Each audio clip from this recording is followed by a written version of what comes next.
Des de Barcelona fins a Caldes de Montbui, aquest ha estat el recorregut dels participants, autobusos clàssics que han pres part en el primer rally d'autobusos clàssics celebrat aquest diumenge. Tot i que els autobusos han trigat 1 hora i mitja més del previst inicialment, finalment els vehicles han arribat sans i estalvis a l'asfalt calderí. 2:15. Les voreres de Pi i Maragall de Caldes de Montbui plenes de gent. Totes esperant veure arribar els vehicles d'època que van participar al primer rally d'autobusos clàssics, però l'asfalt només el trepitjaven cotxes utilitaris. La gent havia de resguardar-se del sol. Després d'1 hora i mitja d'espera, finalment, en l'horitzó de la carretera, les llums de la policia municipal anunciaven l'arribada d'aquests autobusos d'època. Ja havien arribat a la meta.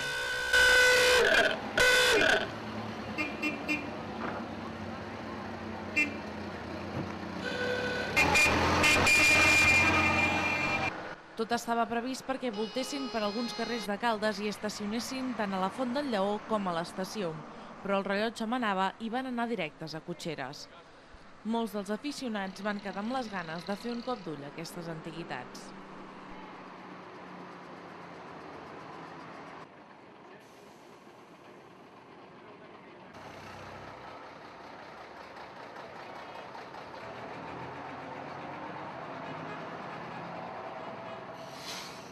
En Gabriel Cuesta treballa en un taller mecànic des de fa 30 anys i la seva professió s'ha convertit també en la seva màxima afició.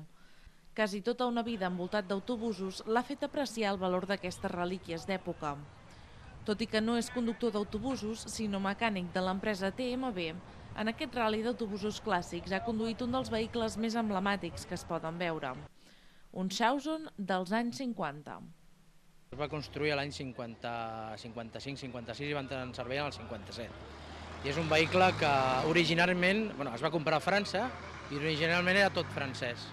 Després aquí es va restaurar per part de Pegaso. Aquest autobús va trepitjar durant molts anys els carrers de la Barcelona dels anys 50 i 60. Ara, però, fa molt de temps que no sortia al carrer.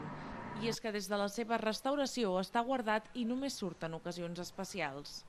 Aquest vehicle durant molts anys ha estat pràcticament abandonat. TMB l'any 2007 el va restaurar i aquí teniu el resultat, o sigui, ha quedat perfecte.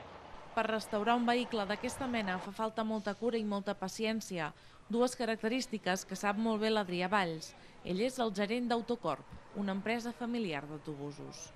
Diversos socis ho van fundar el 27 de febrer de 1922. Això mateix, ja els meus fills també ho porten ja. Sí, esclar. A banda de dedicar-s'hi professionalment, l'Adrià també ha après a conservar els vehicles antics i ha convertit això en la seva passió.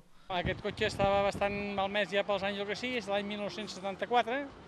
El carrosser, carrosseries Velos va fer més o menys el que vaig demanar-li i té com a mesures de seguretat, per exemple, té un paraxocs a l'altura dels peus a davant, a més els paraxocs normals que són reforçats, té un sostre acotxat d'uns 3 centímetres, uns portapaquets també acotxats de 3 centímetres, també el de cinturons per darrere també per no enfrenar-se un accident, perquè no deixi les dents, els cinturons de seguretat no existien, i tot són mesures d'aquestes que vaig posar també un tacògrafo, també els primers que van sortir, perquè la gent a cas d'accidents no es fes mal.